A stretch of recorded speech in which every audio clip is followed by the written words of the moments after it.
Welcome back to First Edition. A health alert for you this morning. The number of flu cases is up coast to coast.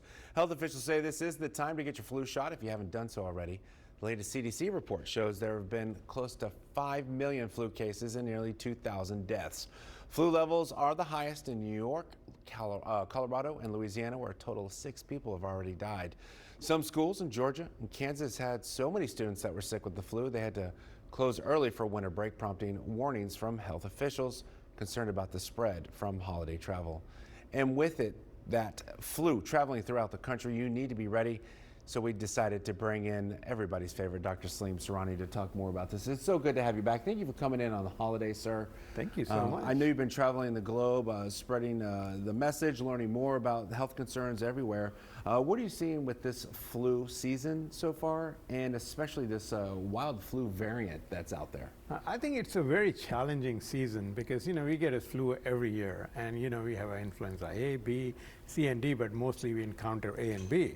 And every time when flu season comes, prior to that, we look in the Australia and New Zealand, we see what the circulating strain is, and then we try to make a vaccine out of that.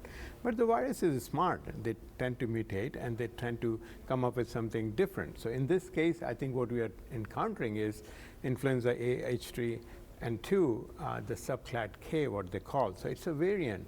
So that variant is not really strongly covered in our vaccine. It does provide protection against H1N1 and H3N2, but the subclass is different, and that is what we are seeing the surge. We saw the surge in Japan. We saw the surge in Europe and London. I was there recently, and I think, people are trying to wash their hand, protect against the flu. It's my understanding, though, and you touched on this, the flu shot, it doesn't protect you 100% against this variant, the subclade, if I'm saying that properly, but it does help reduce some of the symptoms if you do get it. Exactly. I think a lot of the people have a misunderstanding and misconception that, okay, I got a vaccine and I will not get infection. You got to realize that the vaccine doesn't prevent in getting you the infection. It's your healthy habits which prevents you. But what vaccine does since you have developed some immunity against the general class, it helps to prevent against severe infections. So in other words, if you're elderly person or if you're a young kid, you don't get a serious infection, and it helps in preventing against hospitalization and death.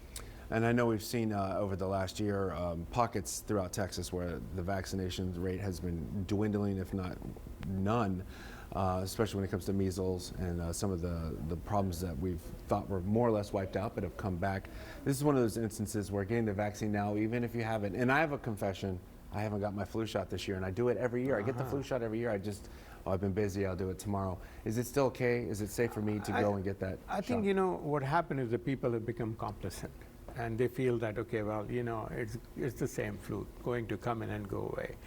But if you're in a high-risk group, you need to be considering, if you're a little children, or if you have a 65 and above, it's very important. But on the other hand, it's a social responsibility too. So this is a holiday season.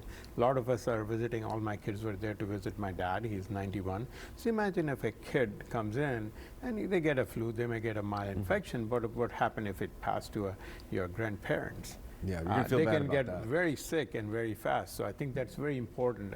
You need to try to get vaccination. It gives a broader protection. Second thing is you need to practice the healthy habits because, if you are sick, you don't need to go to the school or work. You need to avoid the contact, wear the mask, have a proper respiratory etiquette, disinfect the area, wash your hands. And it's not too late to get the flu vaccine. Absolutely. Okay, Dr. Surani, thank you for coming in. Likewise. Always a pleasure visiting with you. I love your Same here. expertise. And hopefully you benefit from that at home. We'll have this interview on our website at KIITV.com.